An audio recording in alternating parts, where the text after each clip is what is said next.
Greetings, Earthlings. Welcome back to Hooked. So I decided I'm gonna call it Hooked because I got y'all hooked for real. No, I'm just playing. But for real, I want to call it Hooked just because I can't decide between Hearts of One Kind encountering depression or Hearts of One Kind evolving daily. And I feel like they go hand in hand. Like, who wants to just stay stuck in depression? No, you gotta evolve your heart so your perception can change and you won't be in that depression no more. So something was pulling on my spirit, like, yeah, you're not done yet. That was cute, but you got more to say. So I wanted to share more of kind of like what I battled while I was actually in the hospital, because I feel like that's the part they really don't want me to tell. When I first got admitted, it felt like I was in hell. Like, I thought I had died and went to hell, and I was like, oh, they're writing my name on the list. This is it. This is how we're going out.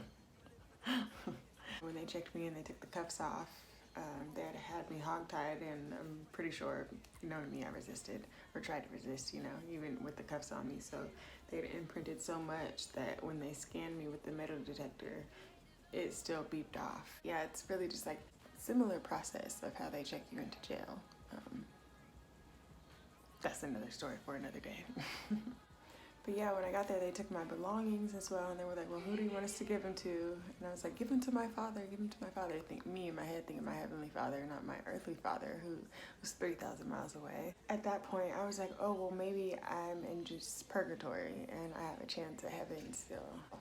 So they let me call my family, and it felt like I was talking to them in an alternate universe, and they had made it to heaven, and I was just here stuck in hell, aka the mental hospital. Throughout my time there, I struggled with this like dichotomy of two different worlds between a heaven and hell, and also remember being overcome by like the dichotomy of like the virgin horde. So basically, I was in my room, and I remember looking in the mirror and just seeing like this devil, this seductive snake devil of a woman.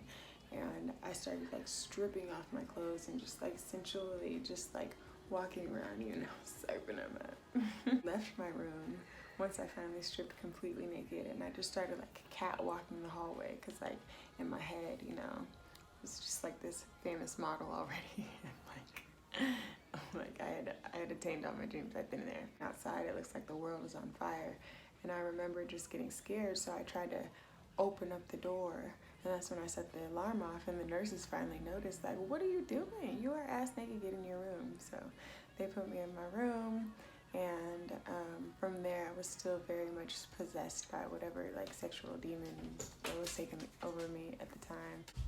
I remember just like putting my feet against the wall and laying back, and like started, like, it was as if I were on like a pendulum. Is that what it's called? Like the little like the legs open, closed thing. And I started doing pretty much like a snow angel, but something in me was releasing, and I remember thinking it was as if like, oh, my water is breaking. Yeah, it was very gross, I know. But again, out of body experience, don't judge me.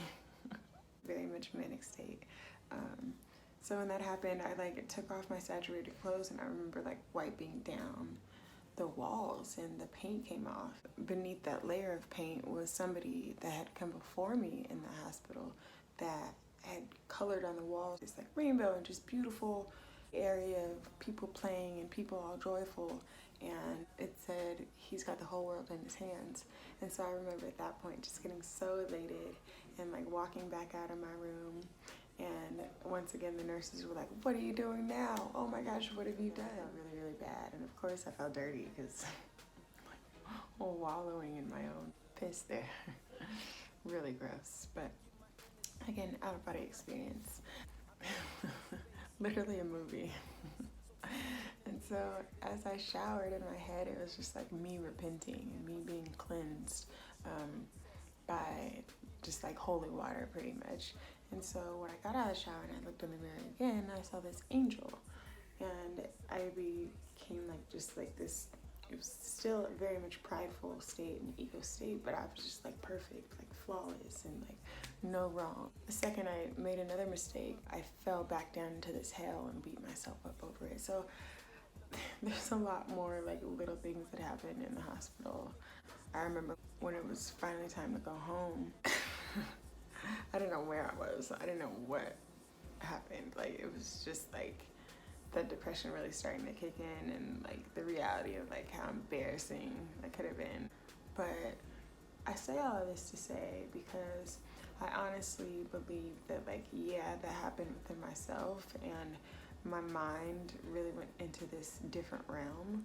But I think that within that realm, reality still very much is taking place, and that was kind of foresight even into like maybe like the whole phase I had. Thank God he brought me through the little whole phase. I honestly believe even like with the whole pyramid thing, like anybody that lives in this world is in this sphere of influence, and if we're not cognizant and we're not focused on what we're feeding ourselves, then we succumb to whatever influences are around us.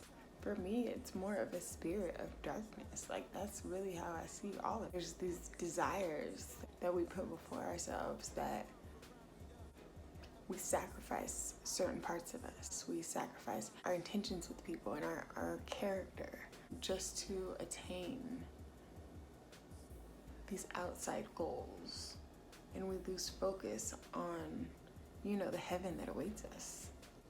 I think the root of why we sacrifice certain parts of our spirit has a lot to do with money and power, but I think it all boils down to lust for, just the finer things in life, and a desire to be fulfilled through these things, when really all of these things are charming, but they're deceitful. You look at people at the top with all the money in the world, and are they really happy?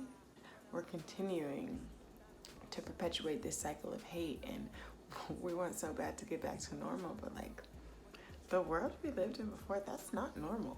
Like, for us to treat one another like this, and for us to end up in the predicament that we're in now, like, let's get back to love. Let's get back to good character, and like really just it comes down to which spirit are you feeding. Try not to be fed by the distractions. Again, we're all under this sphere of influence, so we can't point no fingers. It's this evil spirit that's trying to overtake our world right now, and it's up to us to conquer it. So this whole life is just a battle of our own spirits, the dichotomy of who we are, the good and the evil that exists within all of us. So as a reminder, just feed that good side of your spirit today. Because the gift of that spirit is the kindness that lights up the world, the patience that you have with others, for the ones that, can't get it, don't get it, not on the same page. The peace, the joy, the everything that is needed to light up this world. I hope this touches you in any type of way. I hope it makes sense. I always feel like I'm just like talking in circles and never making any sense. It's a side effect of being bipolar manic. Anyways, yeah, love y'all. Thanks for hearing me out once again.